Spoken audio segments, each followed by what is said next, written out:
Hey friends, thanks for tuning in for another adventure. I hope you're all doing splendid, having a wonderful day out there in this beautiful world that we live in. But today's little journey is going to be my wrap up for the month of July.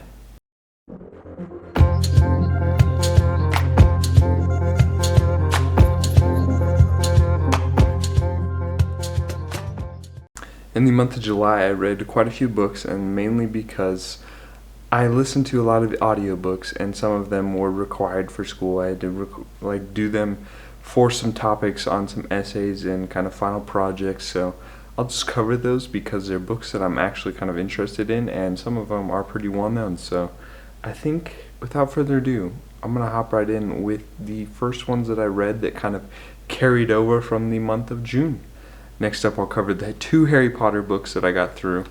The first one is the Harry Potter and the Prisoner of Azkaban, which I finished at the end of June, and I think it was this one, after reading this one, where I was like, that this series will forever be in my heart and I will forever love it.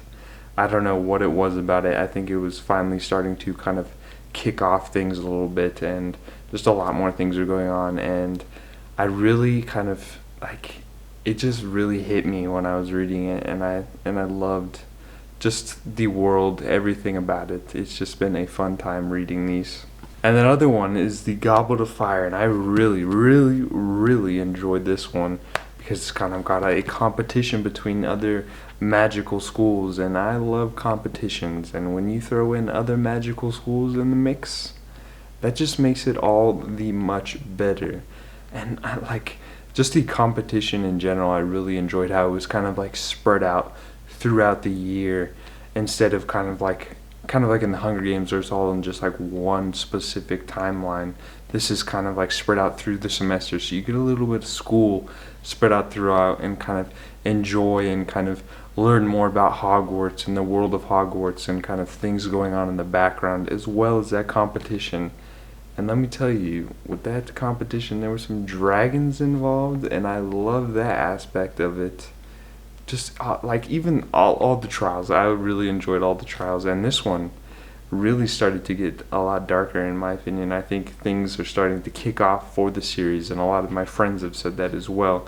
That this is the book where things take off, and I can agree with that. The ending really set it up for the rest of the series. So I'm interested to see where it continues on in the Order of the Phoenix. That's a lot of my friends' favorite one, and I can't wait to dive into that one. And I just really want to get more from the Wizarding world, because there's a place I wish I was right now. I wish I was receiving a letter from Hogwarts telling me that it's time for me to go to school. But maybe someday, or maybe I'm just a muggle. I don't know.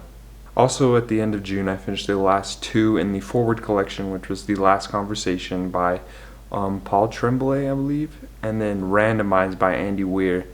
And like The Last Conversation, I thought it was really interesting. I was expecting a little bit more from it there towards the end, once I kind of started to dive more into it. But just like, it reminded me a little bit of 10 Cloverfield Lane, if you've seen that or kind of have watched that. Like, I thought it was interesting how you're the main perspective, like you fill in your name. I thought that was really cool. But you basically wake up in this room, this dark room, with no memory of what your past is like. You can't move, and then slowly this mysterious person that's in another room kind of monitoring you starts to kind of give you a little bit of info about yourself and your past, and kind of helps you basically grow and move your body. And then that's about it. It's a short story, so you basically are just kind of uncovering your past. And then at the end, like, I was so confused as to like why that was the case. Like, I kind of understood like the pandemic kind of thing, and I thought that was all like pretty creepy as well, because we're living in a pandemic and it was covering topics of a pandemic.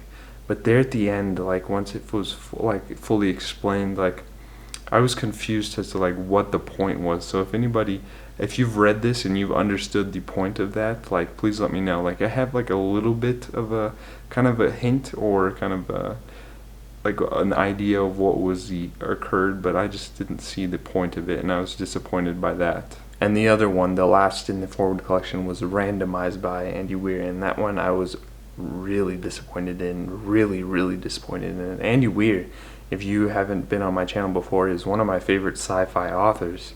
And I've loved all of his other works that I've read, but this one was just honestly kind of terrible. I didn't enjoy it at all. Like, it covered like a topic that I'm really interested in, kind of like a heist with like a casino. It's very similar to kind of like the Ocean's movies, where it's like this casino and this one woman and her husband are kind of trying to steal some money and get away with things. But basically it just focuses on kind of the science and how hard it would be to basically crack the safe, or just kind of crack the casino and steal the money.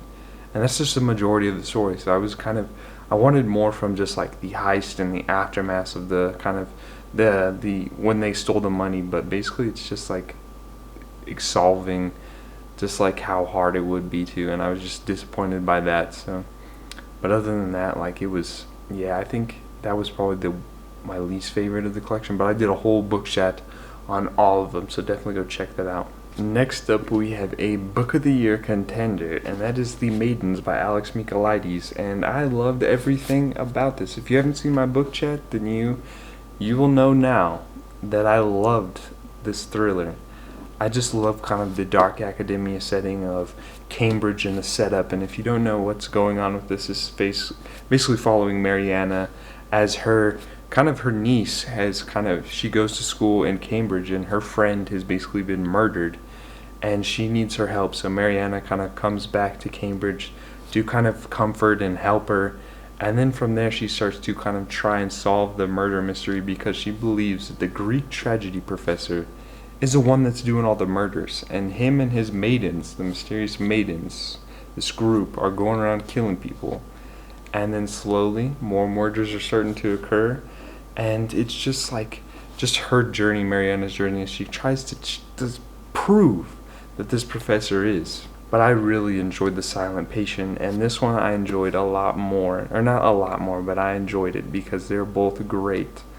But everything about it, like the setup for just the plots and the murders, kind of following Greek tragedy plays and stuff like that, because I love Greek culture and just that time period. So understanding how kind of these murders occurred just really, like, I love that. And each like murder is specific to the play, kind of like in Angels and Demons, or those kind of books that, like, what's said in those kind of little lines is what exactly occurs in the murder. And I thought that was interesting how it kind of played into that. But I also think that the way that grief was handled through Mariana's perspective was done very well, and kind of added a whole nother level to her character, because she went to Cambridge and she met her husband Sebastian there, and then a year before these kind of murders, Sebastian died, and she's kind of dealing with the grief of his loss as she kind of goes back to Cambridge and like is kind of going through the memories. And it's just, she like is not able to kind of trust her decisions, and it just added like a whole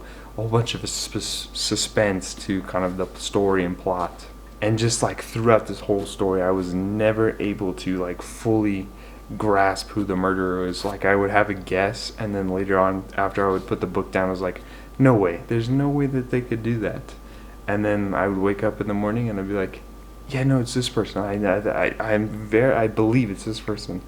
And then there at the end, like, I had one kind of guess going, but then there was another kind of plot twist that I was just like blown away by. But absolutely great mystery thriller. If you haven't checked it out, definitely give it a try. It's spot on great. I think we had another great emotional book, and that was A Great Alone by Kirsten Hanna. This was my Book of Mysteries pick, and I've read The Nightingale by Kirsten Hanna, and that was one of the only books to make me cry. And this one brought tears on the verge of my eyes. Like, they were almost there, but I wasn't crying.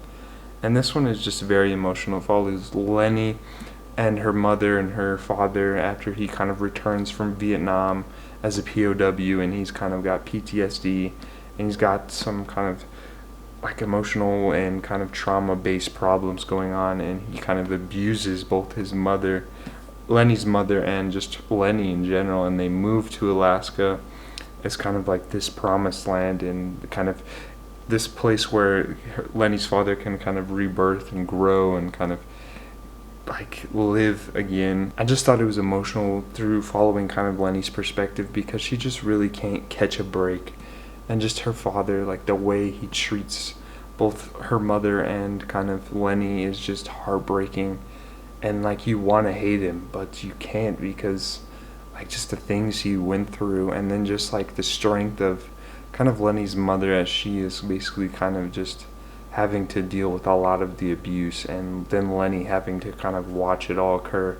It's just really heartbreaking. And it's just like the Alaska, since they live in the secluded part, like they have no help, and that is just like there's a fear that they just can't kind of strike back or fight back, because things might get worse and they have no help. And it's just like you're on the edge of your seat throughout, kind of hoping that things will kind of work out for them and kind of they'll end up happy. And it's just like you think they're gonna be happy, and then something else goes on, and it's just like truly heartbreaking, kind of like how the Nightingale was just throughout. And it just in general, like it paints both the beauty and the danger of Alaska. Like I've always been intrigued by Alaska, like the last frontier, and how beautiful it is. And Kirsten Hanna really does a great job of kind of describing that beauty of the landscape and just the animals and everything going on.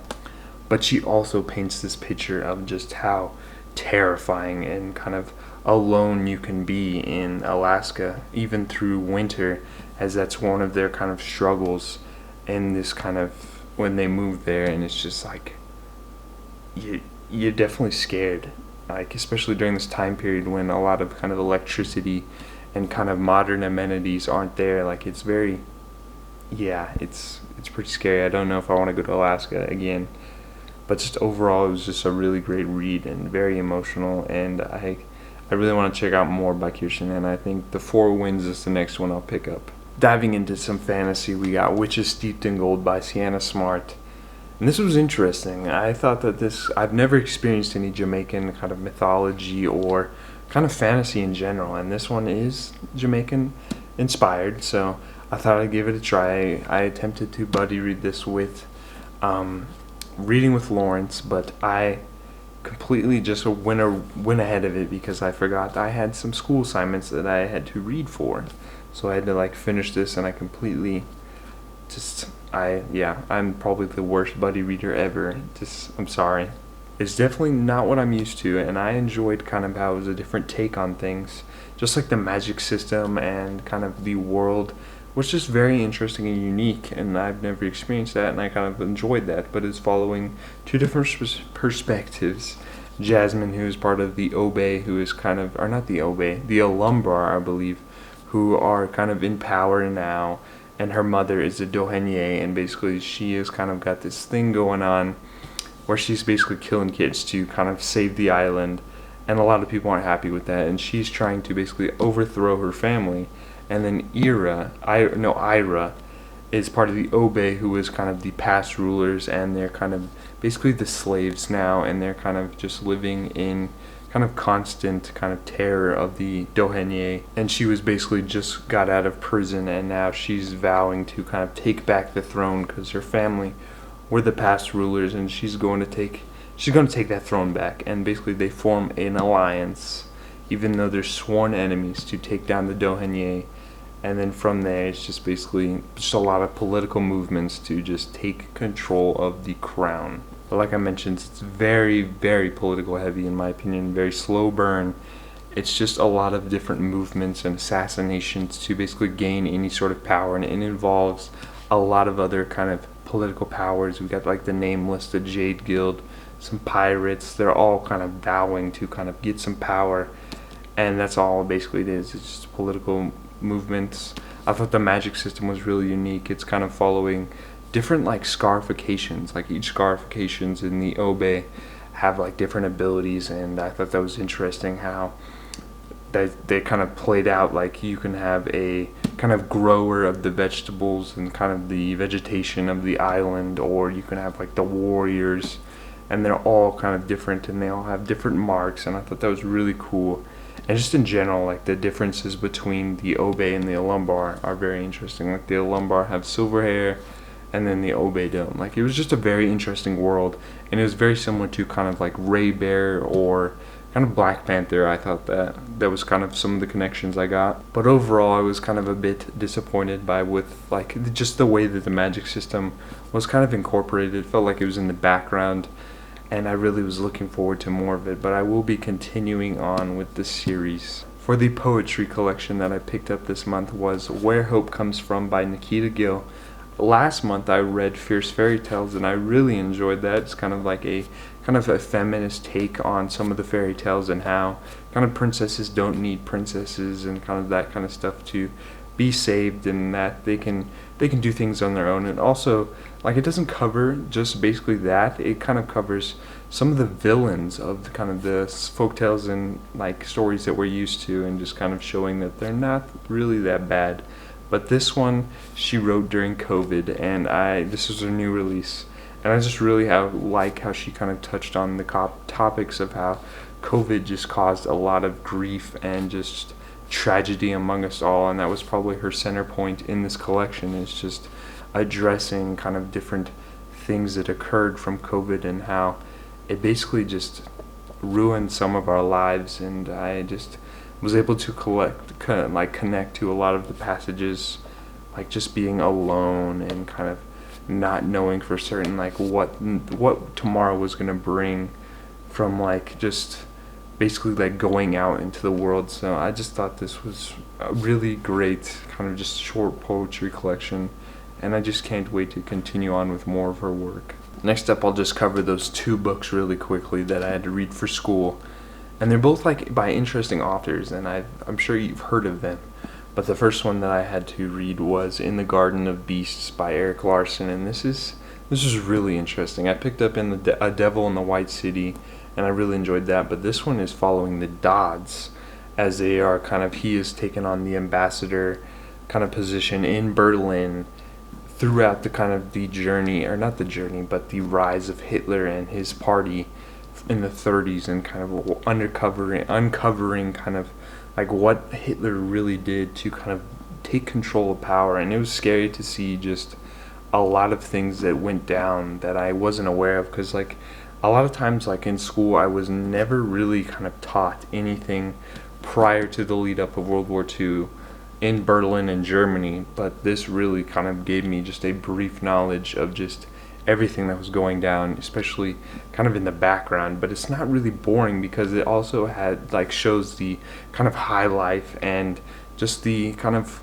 parties and stuff of Berlin, kind of high life. And one of the characters in here, are not characters because she's real, Martha, the Dodd, his daughter, is basically going around and she's getting with like all these high and like well-known people. But I thought it was just interesting to kind of see just like what they thought of kind of like these meetings. And he uses a lot of like primary sources, and throughout his books that's one of the things he's well known for, is just like the research that he puts forth, and you can really tell. But overall, really enjoyed it. I think I enjoyed this more than A Devil in the White City, because I'm kind of like interested in this kind of time period. But yeah, just overall really great, and I listened to the audiobook for this, and I would recommend that for any of his books. And the other one that I read for school, I included this in a project, was The Fall of Giants by Ken Follett. And I recently saw a bunch of reviews for some of his other kind of trilogies on Jeremy Feast's channel, so I thought since I had this one and I had to read it for school, I'd just pick it up. And it is a thick book, and I listened to this as an audiobook, and it took me about a week and a half. But it was really good. Like, it covers a lot of topics, like with the time period that I'm probably the most interested in, and that is kind of World War I, and just like a little bit after into a little bit of the 20s. But just in general, like World War I and that time period, I'm fascinated by. And this covers a lot of different perspectives from across different nations, and like how they were impacted by the war and everything going on. And one of the perspectives that I really enjoyed was kind of Gregory, that's how you say it, as he is kind of one of the main people going on with the Russian Revolution. And if you know me, I didn't love, because it's terrible, like the murders and everything going on, but just like the Russian Revolution, I'm fascinated by that. And I enjoyed kind of just like how we take a little bit of history and threw some characters in there. it's almost like a giant soap opera, and I remember like my mom watching all those soap operas, and I absolutely hated those. But this I enjoyed, so now I am considered an old man because I enjoy this. Some things I didn't like though, I felt like some of the perspectives could have been cut out to make it a lot shorter. But other than that, like it was really interesting and I enjoyed it. The other book of mysteries pick that I read was All the Stars in the Teeth, which is a YA fantasy. And I was really kind of disappointed by this. I expected a lot from it, kind of like it's because it's centered around the ocean and kind of like a oceanic world. And if you know me, I love the ocean, so I thought that was going to be so cool, and kind of having these kind of pirate characters and kind of just the world in general. I thought I was going to be fascinated, and I was kind of really intrigued by the world, but it really doesn't expand on the world at all, really, or the kind of magic system. But it's mostly character driven through like a Morris perspective. And there's like a love triangle in there. Like sometimes I'm a fan of love triangles, but in this one, like I hated it. And I thought it was unnecessary and added a lot of things to the kind of story that wasn't needed at all. But like just like the plot, it was kind of, I don't know, it was mainly character driven, and I thought that like just Amora as a character was just like too unstoppable, and like she would basically be kind of like thrown down, and then like basically like 5 minutes later she was perfectly fine. So I thought that was kind of something I didn't like. But like I loved the world and kind of just the little bit of world building that I got, and the magic system was really cool, even though I didn't really expand on it a lot. But I will continue on, and like it's just like I expect. And the last book that I got to was The Helm of Midnight by Marina J. Lostetter, and this was one of my new releases that I really wanted to get to, and it was outstanding. Probably it's like another book of the year contender. It's hard to kind of it's gonna be hard to pick this pick, but like just like the world in general and the magic, I was on board with everything that was going on. If you haven't heard of this, it's basically following kind of these regulators in Krona who kind of try and uncover the murder mystery as this kind of heist goes down, and the mask of one of the kind of famous murderers from the past is kind of taken, and now these murders are starting to occur again in the city of Ludador, and Krona and these regulators kind of go out and trying to kind of solve the mystery and find the new murderer. But I felt like the world of Ludador, like it's centered around just Ludador, but just like Ludador is like the perfect setting for this murder mystery. And it's not like completely just murder mystery, because it throws in like some fantasy aspects that I'll touch on a little bit later. But just like the city in general, it's like it's got like the nobility side and the slums and the underground, like it's got it all. And it almost reminded me of like an 18th century or 19th century kind of France. Just like the architecture and stuff that she kind of touched on kind of reminded me of that. But like the magic system, I was so on board with. Like it is probably one of my like favorite magic systems that I've ever experienced. It's kind of centered around like these masks where past dead people can basically put their abilities and kind of characteristics into these masks, and then present people can kind of wear these masks and kind of use those and harness those abilities. So I thought that was really cool. Like one of them, you're able to kind of like I can't really go into spoilers on that one, but like another one, like you can actually like interrogate people better, because the past person was one of the best kind of interrogators around, and she threw that into the mask. But like the masks also have these echo, and if you can't handle the echo, and the echo is basically the past person's kind of voice trying to take control, and if you can't handle the echo, then they can take control of you, and you're basically at their whim, and that plays a role into the kind of plot. But overall, just like that magic system was like, it was great. And I was a bit scared in the middle because it started to kind of focus more on the past timelines. It's also got like split timelines between Krona's perspective in the present day and then some other characters in the past. And in the middle, it kind of started to focus a lot more on the past perspectives, which were important for the story and kind of understanding what was really going on. But I wanted more from Krona and the regulators because they're so cool. They're like the fantasy police of this world. But I think that was like really the only thing that I didn't like about it, It's got like a very interesting religion system. It's just like got it all thrown in, and I really just enjoyed everything that was going on with it. But those are all the books that I read in the month of June, and I thought it was just a great month, another great month of reading. And I can't wait to see what the next month brings. August, let's see what that will bring. Please let me know what books you got to in the month of June and what you plan on picking up in August. But I think I'm going to leave you with a message from Ellie, who said that adventure is out there. So I'll catch you next time. Bye.